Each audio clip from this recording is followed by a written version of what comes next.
Vegans should respect other people's personal choices. After all, lions eat meat and plants are alive too. Plus, we've eaten meat for thousands of years, so what does it matter as long as the animals are killed humanely?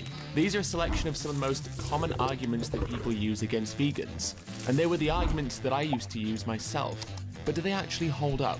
To find out, we're going to go through them, as well as others, to work out whether or not they actually do justify eating animal products. Now firstly, it is a personal choice to eat animal products, just in the same way that it's a personal choice to abuse a dog or rob an elderly person. In essence, almost every choice that we make is a personal choice, regardless of whether or not that choice is moral or immoral. And besides, what about the personal choice of the animals, who don't willfully walk into the stun box or gas chamber, but are instead forced into them against their will? And if exploiting animals is a choice, then why choose to be cruel? And sure, animal products can taste nice, but does sensory pleasure morally justify an action? After all, we can think of many actions that provide sensory pleasure to the oppressor at the expense of a victim, but are they morally justified because someone enjoys them? Plus, what has higher value, life or taste? The life and subjective experiences of sentient animals, or our taste buds? Let's also acknowledge that a meal to us lasts a matter of minutes, but to the animals, they have had their entire life taken from them and have lived a life filled with suffering, pain, and fear. We take everything from them for a fleeting moment of time. And it doesn't matter if the animal has lived a good life, which they don't anyway, as that still doesn't justify killing them. Case in point, earlier this year, YouTubers Nikki and Dan Philippi needlessly euthanized their healthy 9-year-old dog Bowser. They did this because he had nipped their toddler when their toddler took away his food bowl. People online were furious, especially as they hadn't tried to rehome Bowser, instead just opting to kill him.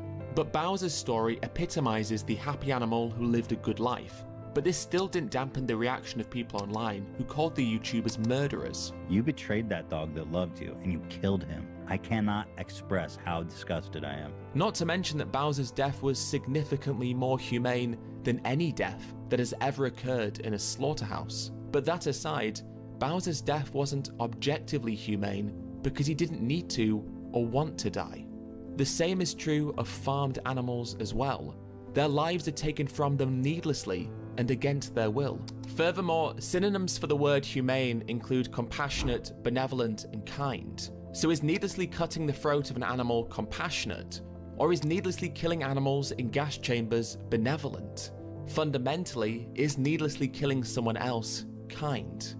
The reality is, humane slaughter is an oxymoron. But what about lions? They eat meat, so why can't humans? Lions are of course obligate carnivores, meaning they need to eat meat to survive. We humans don't. And besides, why would we base our morality on the actions of wild animals who do a whole host of things that we would never consider morally justified? Imagine if our morals and laws were determined by this logic. Someone is in court for murder, and their lawyer, in their defense, says, "But Your Honor, lions kill other lions." The judge goes, the indisputable lion comparison argument. Very well, case dismissed. But in all seriousness, we have moral agency, meaning that we are able to make decisions based on a notion of right and wrong. And we are also able to be held accountable for the decisions that we make. This is why it doesn't matter if other animals eat animals, or if our ancestors did, for that matter. What's important now is that we don't have to, and we have the choice to not cause so much suffering to animals. And while it may be true that we have eaten meat for thousands of years, does the longevity of an action make it moral? Should something be allowed to continue simply because it is something that we have done for a long period of time? History teaches us that certainly that shouldn't be true. Likewise, history shows us that it also shouldn't matter if what we do to animals is legal either. After all, there have been, and continues to be, many examples of things that were legal but not moral, and things that have been illegal but were perfectly moral. In essence, legality does not equal morality. And when we think about laws, why is it that cutting a pig's throat is acceptable, but cutting a dog's throat makes you an animal abuser and a criminal who should be punished? Whilst it's true that pigs are bred to be eaten, it's also true that dogs are often bred to be used for dog fighting. but we don't consider dogfighting to be moral simply because dogs are bred specifically to fight. So in the same way, killing pigs, or any animal for that matter, shouldn't be considered acceptable simply because they are bred to be eaten. We might then say, but eating animals provides us with nutrients, whilst dogfighting is just done for enjoyment. But that argument only holds true if eating animal products is a necessity, which we know it isn't. The scientific consensus is that a whole foods plant-based diet can not only be healthy and nutritionally adequate, but that such a diet can even provide health benefits in the prevention and treatment of many of our leading diseases and illnesses. So in the same way that dogfighting is unnecessary, so is eating animal products. And if we consider that one of the main reasons we eat animal products is because they taste nice, that means that one of our primary motivators is enjoyment, just as it is for dogfighting as well. Ultimately, one of the main reasons we hold these paradoxical beliefs around different species of animals is because of culture and tradition. But should culture and tradition determine what is moral and immoral? I think most of us would agree that it shouldn't. After all, female genital mutilation is cultural and traditional, but is certainly not moral. But whilst we may not subscribe to this belief, without even necessarily realizing it, culture and tradition heavily influences our behaviors and actions. So much so that it does inadvertently determine what we perceive to be moral. So is needlessly exploiting a pig, cutting the throat of a lamb, or treating a mother cow as property objectively moral? Or is it only accepted because culture has normalized these actions to the point where we don't even question the morality of such things? But what about plants? Aren't they alive too? Whilst it's true that plants are alive and can also do some amazing things, they are not sentient or conscious, and they don't have subjective experiences such as pain. And besides, because of the feed used for animals and the fact that animal farming is the #1 cause of rainforest deforestation and habitat loss, more plants are killed in the production of non-vegan foods than they are plant foods. So even if plants were sentient and did feel pain, we would still be morally obligated to be vegan anyway.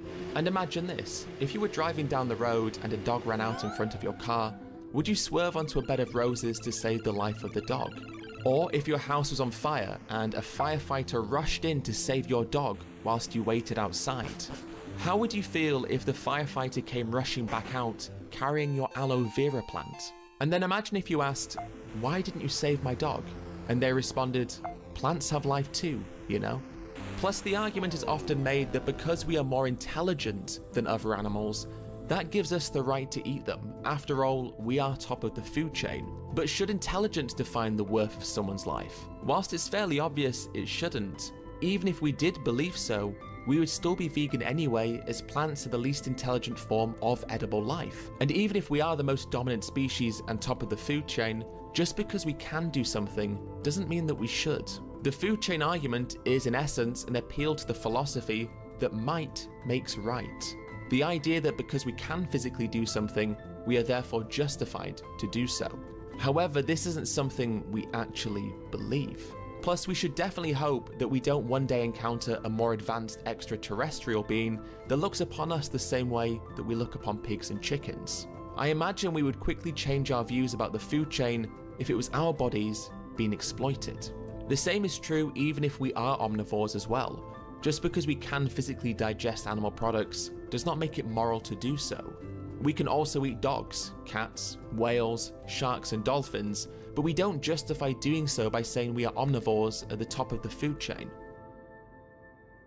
And no, veganism isn't perfect, but it's not meant to be. After all, we can never live a perfect life. But what we can do is strive to live a better and less harmful life, which is what veganism is. A reduction of the suffering that we cause and an attempt to create a world that has less needless pain and death.